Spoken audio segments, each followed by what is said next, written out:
Assalamualaikum warahmatullahi wabarakatuh. Um, in this occasion, I would like to have a discussion and presentation about current teaching methodology in speaking. Before to the presentation, let me introduce myself. My name is Nofta from class B, semester 6. Um, and now let's start the presentation. The first is we need to know the purpose for learning English. Before we dive into the main discussion, let's recall our memory. As been have discussed last week, English has been an international language used in uh, commerce and trade, media, and pop cultures. Are familiarly known as words Anglices, which that evoke people innovation in learning English. And now we discuss more specific case, which that we need to know what is our purpose in learning English. Someone people aims to get a job, get a better score in a school exam, and there are who learn English for to be a native speaker, and this is relatable to our main discussion. If the learner have a desire to aims to speak English as a native speakers, so they must to be focused on learning speaking, especially phonologic. To become a native speakers, it is really a big personal goals because it's not that necessary to be sounds like a native speakers. We don't need eradicate the influence of our mother tongue. This is argued by Jennifer Jenkins in her book that receive pronunciation is unattainable and unnecessary, especially for SLA learners. The next is jump into the teaching speaking. Been a long time ago, speaking being the major focus skill to be taught in teaching language.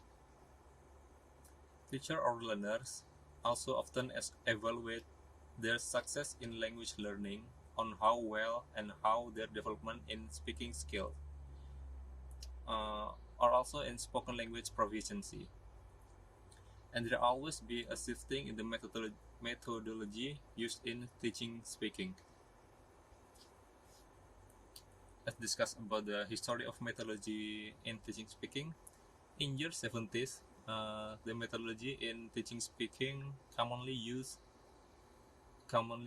is using repeating after the teacher, reciting a memorized dialogue, or responding to a mechanical drill. In year 80s, the methodology used in teaching speaking is using audiolingualism and situational language teaching. And one of the methods that prevalent in the methodology is sentence-based view of proficiency, and the appear of the constructs of communicative competence and proficiency lead a change in the concept uh, of syllabus and methodology, which we can feel the effect until nowadays. The next is the consideration in planning speaking activity. Teaching speaking as interaction. The first is teaching speaking as interaction. Teaching speaking as an interaction might be one of the most difficult skill to teach. In teaching interaction, teachers need to make a group or pair of students to make them practice and interact naturally. The second is teaching speaking as transaction. In this kind of teaching, the learning uh, activity are easier to plan because the results are huge now, and kind of activities can be held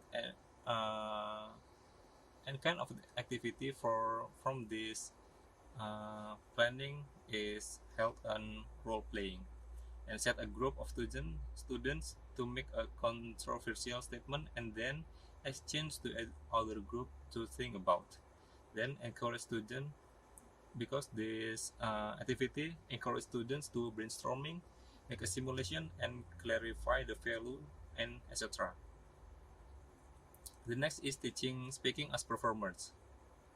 We can teach students in this teaching by ask them to analyze an audiolingual or written speech, or a presentation, or even story.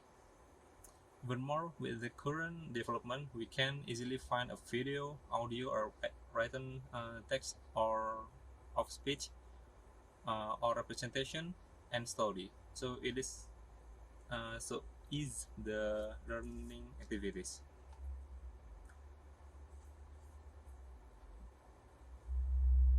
The next is how to encouraging students to speak.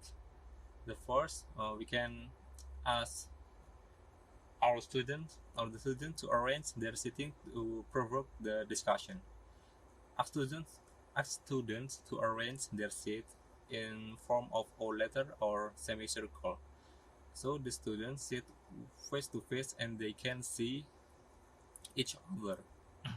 From the study, people are more interested to talk and have a conversation with a people in front of them.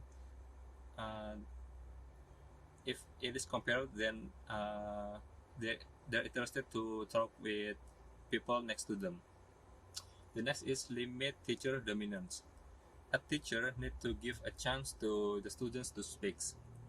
Either they want to ask something, share their experience, express their interests, or etc. Because a study said that currently learning activities are dominated by teacher. So teacher can allocating um, their time again in teaching.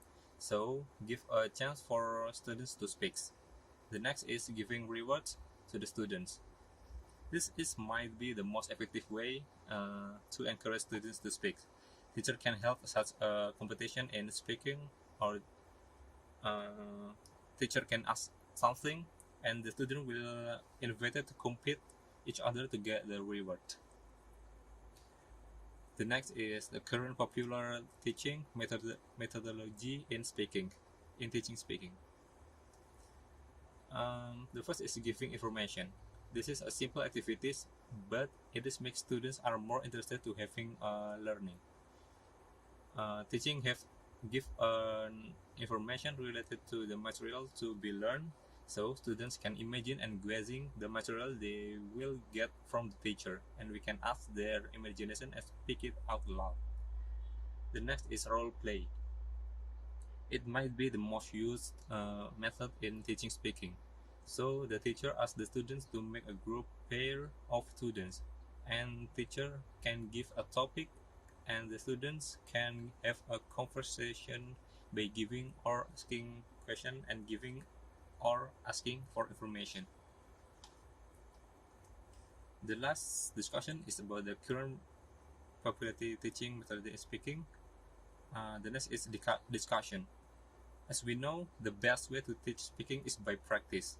By practice, they will use have get used to have conversation or speak using English. So one of the best way to have interaction with others is by discussion. The next is Q&A. This is the interaction of the teacher and students. The students will ask a question related to the material or the other case, and the students respond by answer the question from the teacher. Students also have same right to ask a question to their teacher if they found difficulties in learning. That's all my presentation. I'm sorry for if there are the lot of mistakes. Wassalamualaikum warahmatullahi wabarakatuh.